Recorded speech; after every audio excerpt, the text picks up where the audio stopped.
Assalamualaikum warahmatullahi wabarakatuh.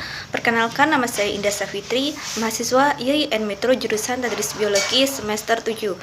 Pada kesempatan kali ini saya akan mempresentasikan materi tentang tingkatan takson tumbuhan, aturan binominal nomenklatur dan asas-asas tata nama tumbuhan, dan yang ketiga, cara memahami tata nama tumbuhan. Untuk materi yang pertama, yaitu tingkat takson tumbuhan.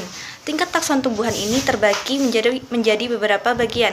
Yang pertama ada kingdom atau kerajaan dan dunia atau regnum. Tingkat takson yang paling tinggi adalah kingdom atau regnum. Kingdom dikatakan suatu tingkatan tertinggi karena memiliki jumlah takson yang besar dibandingkan lainnya. Organisme yang ada di bumi dikelompokkan menjadi beberapa bagian. Di antaranya adalah animalia, hewan, kingdom plantae atau tumbuhan, fungi atau jamur, kemudian monera atau uniseluler tanpa nukleus, lalu kingdom protista. Kingdom yang terakhir merupakan eukariotik dengan jaringan sederhana. Kemudian yang kedua ada divisi atau filum. Filum merupakan takson yang digunakan hewan, sedangkan takson untuk tumbuhan adalah divisi. Untuk klasifikasi filum, kingdom animalia dibagi menjadi beberapa filum. Begitupun dengan divisi yang digunakan untuk tumbuhan. Divisi pada tumbuhan memiliki ciri khusus, yakni menggunakan akhiran pita. Kingdom plantae dibagi menjadi 3 divisi, diantaranya adalah spermatopita, pteridopita, dan bryopita. Ketiganya ini dikenal dengan tumbuhan berbiji, tumbuhan paku, dan tumbuhan lumut. Yang ketiga ada klasis atau kelas. Anggota takson pada setiap divisi akan didasarkan pada persamaan ciri-ciri. Untuk tumbuhan memiliki nama kelas dengan akhiran yang berbeda-beda. Di antaranya adalah Edoneae, ini untuk tumbuhan biji tertutup. Kemudian Opsida untuk lumut dan Pisceae untuk alga. Untuk divisi Bryopita diklasifikasikan menjadi 3 kelas. Di antaranya adalah Bryopsida, lumut daun, Hepaticosida, lumut hati, dan Anthocerosida, lumut tanda. Yang keempat, ada bangsa atau ordo. Anggota takson untuk kelas ordo masih dibagi menjadi beberapa kelas, sama seperti sebelumnya. Pengelompokan ini dilakukan berdasarkan ciri-ciri, namun persamaan yang dimaksud adalah ciri-ciri yang lebih khusus. Nama ordo untuk setiap tumbuhan biasanya diakhiri dengan akhiran ales. Contohnya itu seperti kelas Dicotyledonneaceae dengan ordo Solanales, kemudian ada Cucurbitales hingga Poales, bahkan terdapat Rosales, Aterales, dan Malvales. Yang kelima ada familia atau suku. Familia atau suku yang memiliki akhiran aceae contohnya adalah Cucurbitaceae, Malvaceae, Poaceae, dan Asteraceae. Ada pula yang menggunakan akhiran aceae itu misalnya Asteraceae dan Graminae. Untuk takson hewan pun tidak jauh beda dengan familia.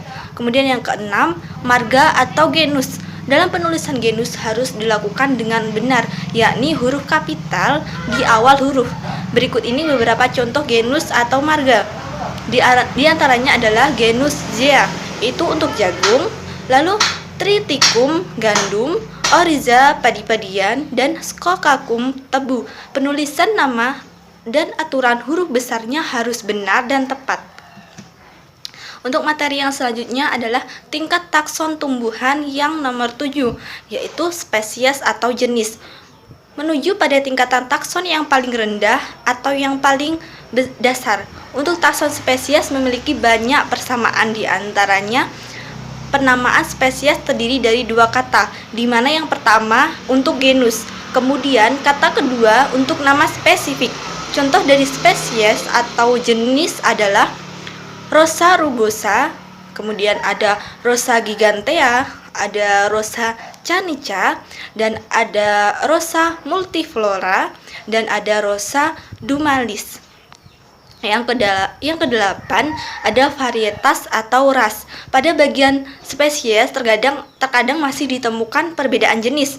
Bahkan perbedaan tersebut sangat jelas dan disignifikasikan sehingga disebut dengan kultivar atau varietas.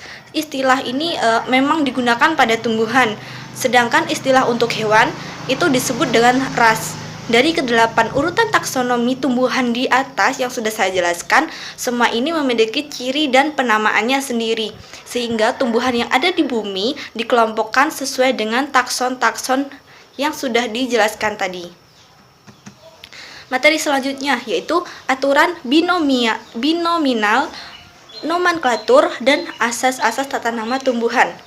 Pemberian nama pada tumbuhan disebut nomenklatur atau tata nama. Cara pemberian nama itu melibatkan asas-asas yang diatur oleh peraturan-peraturan yang dibuat dan disahkan oleh Kongres Botani Sedunia. Peraturan-peraturan tersebut secara formal dimuat pada Kode Internasional Tata Nama Tumbuhan atau yang disebut International Code of Botany Nomenclature. Tujuan utama sistem ini adalah menciptakan satu nama setiap takson.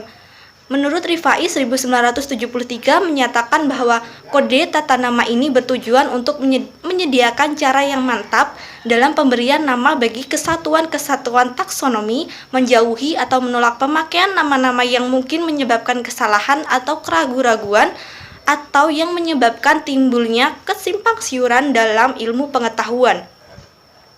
Tata nama ini juga bertujuan untuk menghindarkan terciptanya nama-nama yang tidak diperlukan. Maksud pemberian nama pada setiap kesatuan taksonomi tumbuh-tumbuhan itu bukanlah untuk menunjukkan ciri-ciri atau sejarahnya, tetapi untuk memberikan jalan guna pengacuan dan sekaligus menunjukkan tingkat kedudukan taksonominya. Selanjutnya itu prinsip dan peraturan tata nama tumbuhan. Yang pertama ada tata nama botani. Ini tidak berhubungan dengan tata nama zoologi. Nama yang sama diberikan pada tumbuhan juga bisa digunakan oleh ahli zoologi pada hewan. Kemudian yang kedua, pelaksanaan penamaan di dalam kelompok taksonomi ditentukan dengan menggunakan tipe tata nama. Tipe untuk familia atau adalah genus, tapi tipe untuk genus adalah jenis, tipe untuk jenis adalah spesimen, dan seterusnya. Yang ketiga, tata nama dari kelompok taksonomi haruslah berdasarkan pada prioritas publikasi, dan nama yang benar adalah nama yang telah dipublikasikan terlebih dahulu dan mengacu pada aturan-aturan. Tata nama yang telah dipublikasikan tersebut lebih dulu harus dipakai sebagai dasar pada publikasi berikutnya. Yang keempat, setiap kelompok taksonomi, batasannya, posisinya, dan urutannya bisa membuat satu nama yang benar. Yang kelima, nama ilmiah kelompok taksonomi disajikan dalam bahasa Latin tanpa menghiraukan asalnya. Aturan untuk penamaan genus dan petunjuk jenis sama juga dengan yang lainnya harus dalam bahasa Latin. Aturan tata nama adalah berlaku surut terkecuali hal-hal yang kecil. Nah, itu tadi yang keenam. Lalu yang ketujuh, suatu nama yang sah tidak boleh ditolak karena alasan tidak disukai atau karena kehilangan arti aslinya. Contohnya adalah Hibiscus rosa sinensis. Aslinya itu bukan dari Cina. Perubahan nama hanya boleh dilakukan bila sudah betul-betul diteliti taksonominya. Kemudian, cara memahami tata nama tumbuhan. Untuk menghindari kekacauan dalam pemakaian nama ilmiah, maka Kode Internasional Tata Nama Tumbuhan atau KITT menetapkan bahwa penerapan nama-nama takson dari tingkat suku ke bawah ditentukan berdasarkan tipe tata nama. Suatu tipe tata nama adalah salah satu unsur penyusun takson yang selalu dikaitkan dengan nama takson yang bersangkutan untuk selama-lamanya. Tipe tata nama tidak perlu merupakan unsur atau spesimen atau contoh yang paling khas daripada takson.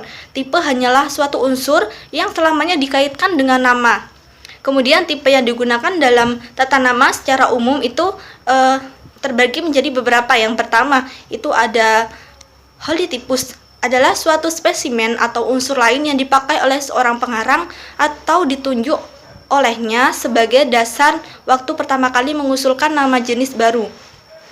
Selama holotype masih ada, Penerapan nama yang bersangkutannya dapat dipastikan secara otomatis kalau pengarang yang memperletakkan suatu takson tidak menentukan holotype. Atau kalau holotype hilang, maka tipe pengganti atau tipe baru dapat ditunjuk untuk menggantikannya. Yang kedua ada tipe pengganti atau yang disebut lektotipe. Adalah suatu spesimen atau unsur lain dari spesimen asli atau yang disebut isotipe atau sintipe yang dipilih untuk menjadi tipe tata nama kalau holotype tidak ditentukan atau holotype hilang atau hancur. Yang ketiga ada isotipe. Adalah duplikat bagian dari suatu nomor koleksi yang dikumpulkan dalam waktu yang sama dari holotype.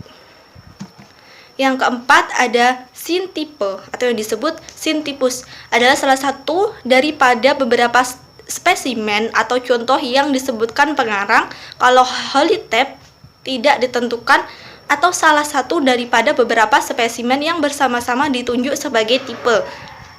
Yang kelima, tipe baru atau neotipus adalah spesimen yang dipilih untuk menjadi tipe tata nama. Kalau di holotype hilang atau rusak dan tidak mungkin untuk menunjuk tipe pengganti karena tidak ada isotipe atau sintipe. Nah, nama-nama baru yang diusulkan untuk mengganti nama-nama lain ataupun nama-nama kombinasi baru yang berasal dari nama-nama sebelumnya itu haruslah memakai tipe-tipe tata nama dan nama-nama yang lebih tua atau digantikannya. Terima kasih, itu tadi materi yang dapat saya sampaikan. Kurang dan lebihnya saya mohon maaf. Saya akhiri. Wassalamualaikum warahmatullahi wabarakatuh.